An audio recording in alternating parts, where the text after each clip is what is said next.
Hi, welcome to Marquis Presents Your Key to Healthy Living. My name is Karen Halloran and I'll be your host today. Thanks for joining us. And we have Maura Allard, who is a realtor from Keller Williams in Beverly. Hi, Maura. Welcome to the show. Hi, Karen. Thanks for having me today. Happy to be here. Great to see you. So I just thought you could tell us a little bit about your background. Sure. I have been a realtor for 7 years, 6 of them at Century 21 North Shore, and the last year at Keller Williams in Beverly, Mass. I have always wanted to be a realtor. It was probably my burning desire since I was 20, but I was afraid to make that jump into real estate. And when my children were about ready to go to college, I said, let's just take the leap. And I have never looked back, and it has been great so far. And I'm excited about what the future holds as well. That's great. I know you have your SRES designation. Could you tell us what does that stand for? The SRES designation is a seniors real estate specialist, and you can become accredited with that designation through a series of trainings through NAR, which is the National Association of Realtors. And it is designed to make you able to provide content and information and help with decision making in real estate for mature adults, which the National Association of Realtors says mature adults are 55 and older, which makes me almost a mature adult. And I think it helps when you're dealing with somebody probably 55 to maybe their early 70s when they're becoming empty nesters and kids are leaving the house. You may have owned the home for a lot of years and had a lot of memories. And it's hard to make that decision. Where is the next chapter going? So I help you guide you through that process to figure out where you want to look. Do you want to look, somewhere warmer? Are we thinking something like maintenance free when it's snowing outside and we don't want to shovel anymore? And a condo seems great. And a lot of people still want like a small home, like want to go into a ranch so they don't have to move again.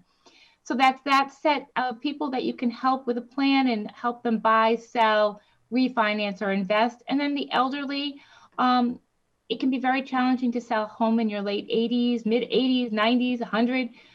Stress of selling a home at 30 is stressful. So let's just fast forward all those years and having people come in and out of your home. Things have changed greatly. The stress of where we're going, sometimes loved ones are making decisions for you and becoming involved.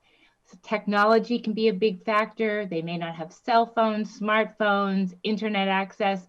So being able to really be on site and do a lot of hand holding and a lot of visiting and walking them through the process, assuring them that times have changed. You can give power of attorney to attorneys to handle the closing for you. You don't even need to go if you don't want to, especially in times of COVID. We aren't having sellers go. So that's what the designation allows me to do. That's fantastic. I think for seniors out there, it might make sense to actually, go with somebody that has that designation. It's a really stressful time for people. This is their biggest asset, and especially, being up there in age and being a senior, I'm sure it's very confusing and sometimes can be upsetting to them, I'm sure. Absolutely, depending on the situation. Some people embrace it and some people, it's very overwhelming and they're losing control sometimes of a situation, like may not be their choice to be having to move, and maybe loved ones that are making that choice. Usually when I follow up in a year or so, they're happy about the choice. But at that time, when you're making that, you really need to trust somebody to guide you through the process and to tell you that, things are probably going to be better in the in-law with your kids, or independent living really has a lot of upsides. So, I can talk about the experiences from past clients that I've helped and try to help them through that time. That's great. And downsizing, you had mentioned about someone going into a ranch or over 55, something like that.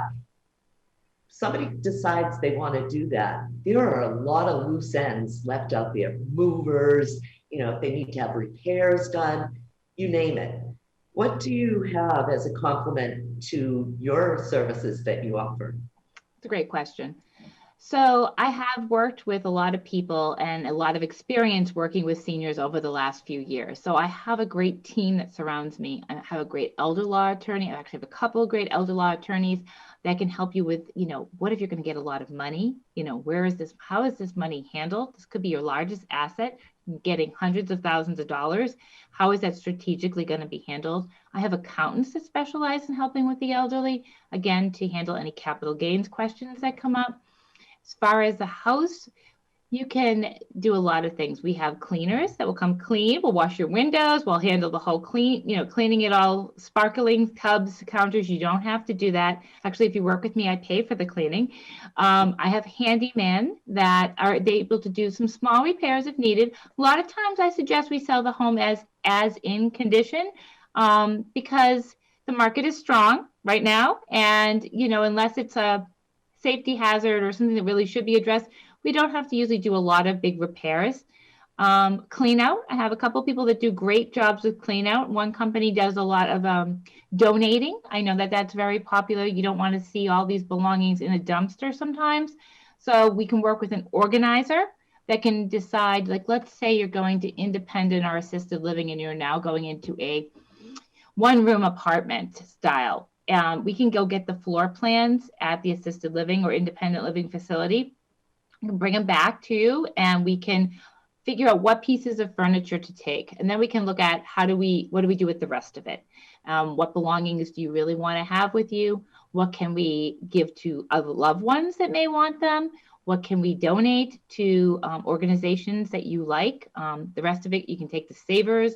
And we can also have estate companies come in if there's things of value. We also have some great movers too that are very knowledgeable in helping move into any sort of situation, out of state, within state, but really take their time to walk you through the process. That's fantastic because those are a lot of stressors that people face, I'm sure, which may even prevent them putting their house on the market. Absolutely. So I thought we could talk about, you had alluded to a little bit about the market conditions. What is going on in the market? It is crazy today. Whoever thought that the year of a pandemic would be when real estate went bananas, but that's exactly what has happened. And I can allude to my thoughts on what has happened with the market. One thing, which is for certain, as interest rates are at an all-time low, if you haven't refinanced your house, you should talk to a lender and I'll look into that. But if you've been thinking of selling, buyers now have more buying power than ever before. They can borrow more money because the interest rates are so low. Interest rates, as they tick up, housing prices go lower, drop. So right now, people are able to spend more because some people are getting, I just closed on a loan the other day at 2.45. Pretty low. So that's one reason. We have interest rates being low. We have people changing how they want to live, work from home. I actually ran into a realtor that specializes in the Boxford-Topsfield market, which doesn't tend to move those mansions very quickly. Usually not many people were looking for 4,000 to 6,000 square feet a few years ago, but guess what? We have a pandemic. So, oh my goodness, I don't need the commuter rail because I'm never going to go into Boston again. I need a big home office. I need a lot of space for these kids to play and homeschool. I need a yard, a pool. They've been gobbled up. They're going for over asking these $1 million and $2 million properties. So that is just something we didn't see. We have people coming out of the suburbs, city, moving to the suburbs, living in Boston, Somerville, Jamaica Plain, in studio apartments after spending months with their close companions in maybe like 500 square feet. The idea of green space is appealing, and they're flocking to Ipswich, Beverly, Raleigh, you name it. They're flocking to the North Shore. Some are flocking over the border to New Hampshire, just so they can get a little more space, a little more green space, time to spend in a yard. We also have people changing how they want to live. I've had sellers that can now work from anywhere. I did 2 sales this year, one around the corner from me where she came up here from Philly and the pandemic made her really realize she wanted to be closer to family and loved ones. And her job allowed her to work wherever. She never has to come back ever again. She works in IT. So she's gone to be in Philly, and she actually capitalized on selling. I mean, what she sold her house here for, what she can buy in Philly, she's going to do really well. I had another couple sell their condo in Salem, move to North Carolina. Both of them could work from wherever. That changes how people want to live. Did some in-laws, people who want their parents to move in and be close for childcare, to be near the grandkids, to help out. There were 3 sales actually this year that did that. So how people want to live is changing, and so that's creating demand. I also think that one of the things which deals with seniors is seniors didn't sell their houses last year because of the pandemic. So usually we see a turnover of homes every year, from senior citizens moving, climates, different living situations. The pandemic caused a shortage of that. That is usually a first-time home buyer inventory. So that's causing a shortage of housing as well. Hopefully, as we see the vaccine roll out, and that we start getting more herd immunity, and less fear, and feel more safe, we'll see more houses come on the market for buyers. So with the market, there aren't too many houses on, right? If they go on the market, it seems like they're going for over asking. There's a lot of buyers, and offers put in. Is that true? So true. So true. As I said, sellers, it's wonderful. Buyers, it can be challenging. You need to work with an expert who can strategize with you and tell you how different ways to try to get your offer accepted. I listed a house in the pandemic. We got 44 offers. Wow. 2 of those offers were $100,000 over asking price, in Danvers, Mass. So there is a real demand for housing and how people want to live. There are bidding wars going on. There are strategies to secure a house, but it's always about your comfort level, and what you're willing to do to secure that property. So talking to a realtor about, ways to strategize an offer that can be enticing to a seller when they're in a multiple offer situation is the way to go, so that you can try to have a shot at getting your offer accepted. Housing, I run the market stats every week, and I post them on my Facebook page. So last week, in all of Essex County, and you have to remember Essex County has big cities such as Lynn and Lawrence lumped in there as well. The total number of new properties last week, that includes multifamilies, condos, and single-family homes, is 66. What is it typically? Oh, well, it's winter, but you would hope to see that number well into the hundreds. Yeah. And you have more buyers than usual because of the low interest rates. Absolutely. Yeah. You just made me think of something. If somebody puts their house on the market right now, mm-hmm. Are people worried about the pandemic, about people coming into their homes for open houses? What type of, what procedure do you have in place? Great question again. I'm always going to defer to the seller and their safety as the number one. Obviously, then the people coming in and myself safety as well. But the seller, it's their home. People are in their home, walking through their home. So one thing that I adopted early on in COVID was videos. So every property I list has a video tour. So that helps on 2 things. It helps for people that look at the video online, are serious about showing up. They can see all the rooms. We're not hiding a little angle or this or that. It helps to the buyer too to decide, do we want to go out and look at this house? So video has been adapting as one way to have people be serious about showing up. We can also ask that only pre-approved buyers attend and to send your pre-approval. Some agents are adopting COVID forms that can be signed prior to viewing your home.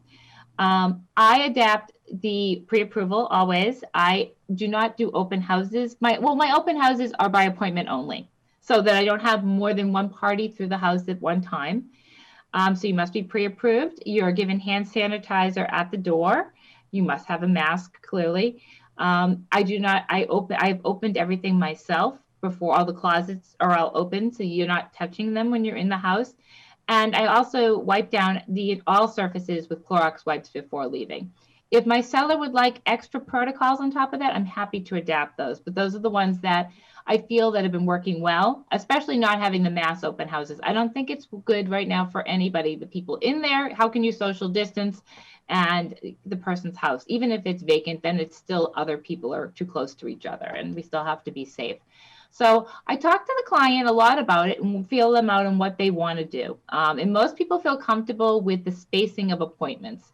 You know, one party in at a time, making sure every party has hand sanitizer, everyone is keeping a distance, and making sure they're a serious buyer. They're just not the neighbor showing up to see the house. Well, it sounds like you have some good, protocol in place, because I think that has been a worry for people. And Absolutely. yeah, so that's great. Uh, what else can you tell us about the market? Is there anything else going on right now? Like, are condos selling more than, or two families? So Any, everything's selling. Everything that's coming on is selling. If it's priced right, it's selling for over asking. Another thing that's interesting that's happened is the New Hampshire, like North Conway market has exploded. I have a lot of buyers that want a second home. And so they don't want to get on planes. They want to get their kids or their families out of the house. And they're like, let's buy a condo up in North Conway. But for example, when I look at the condo prices for just a condo, in let's say North Conway near the ski resort. Last year it might have been 130,000. It's now like 180,000. wow. Same condo, no changes. Just the fact that this demand has increased.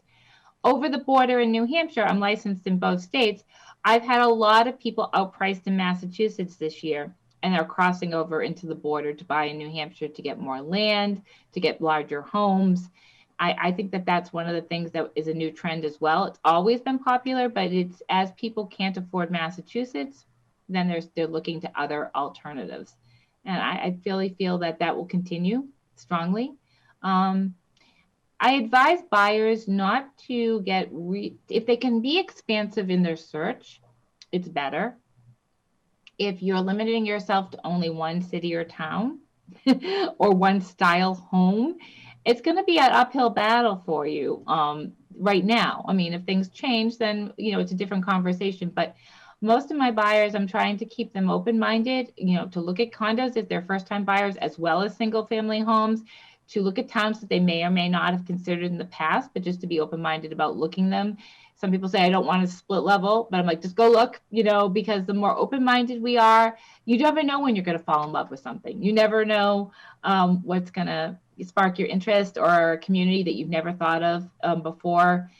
Some people I've had moving into Gloucester thought they'd never move into Gloucester, but the price point was better than, say, like Beverly, Danvers. So they've gone up, and they still have the commuter rail, and they have the ocean and the beaches. So I've been telling people to just keep your options open. The more open-minded you are, the better.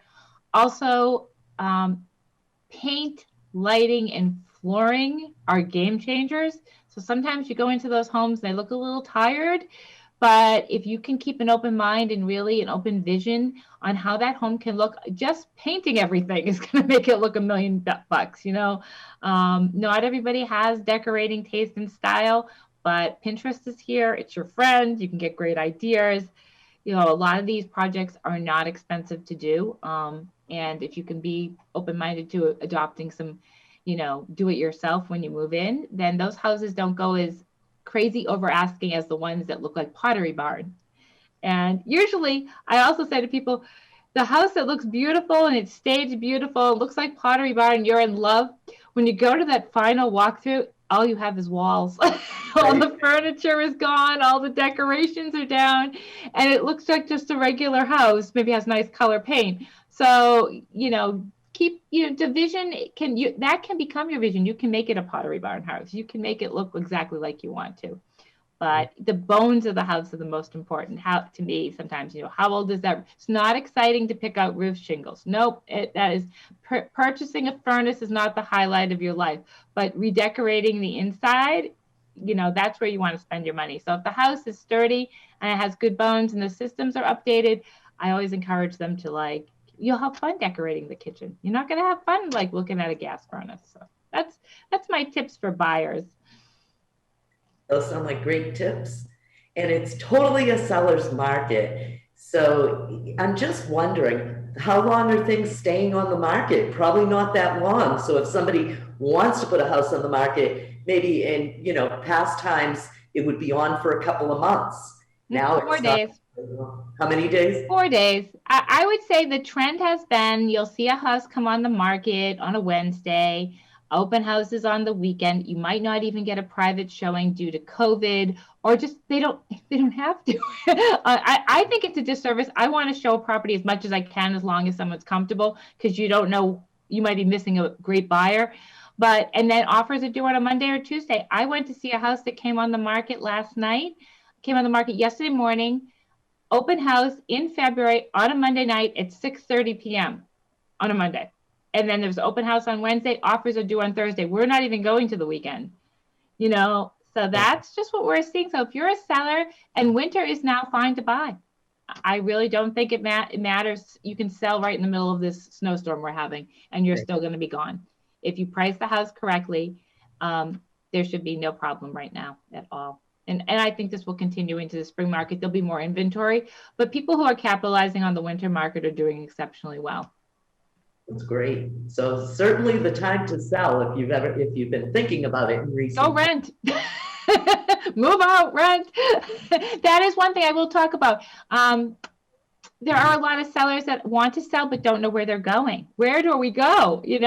And you really have to, again, keep an open mind. You can sell your house contingent on you finding suitable housing. There may be a buyer that will offer to close and let them rent back. You have to be creative in the strategies. I tell them always have a plan B. If you really want to capitalize on the market, have a plan B, be prepared to rent. Even if you get somebody that will give you 4 months, you may not find the house you need in 4 months. So you will be, in the driver's seat afterwards with the cash from your sale. So just have a plan. Fantastic.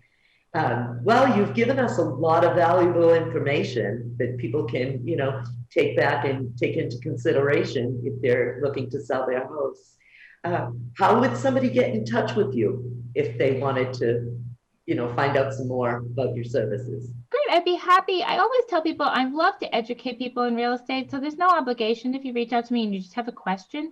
Couple things. I am actually doing a buyer and seller Q&A next Thursday, the 18th, from 6 to 7. There's over $1,000 in prizes. Lenders are giving away credits. Attorneys are giving away credits. Home inspectors are giving away some free things. My team is giving away a $200 gift basket. And it's just to show up and ask your question. What is your burning desire question? Like, what is radon? Do I need a pre-approval? Why do I need a home inspection? Should I waive it? Are houses selling for $75,000 over? You don't have to spend the hour there, but you can go on my Facebook page, which is just Maura Allard Realtor, and you can see more about the Q&A. You can go to my website, mauraallardrealtor.com. You can email me, which is my name backwards, allardmaura@gmail.com, or you can call or text me at 978-835-8954. It's fantastic. And at the end of the show, we can put a flyer up that will show what your program is going to be. Great. Excellent. Thank you. Well, I'd like to thank you so much for coming on the show. I think you've given a lot of valuable information to the seniors in the community, and I really appreciate you taking the time to come on. Thanks for having me, and I'm glad you have this show. It's a great resource for people. Thank you very much. And it was great to see you. It was good to see you too, Karen. Thank you. Take care. So thank you for joining us today. We look forward to seeing you next time. Stay safe and healthy. Thank you so much for joining us.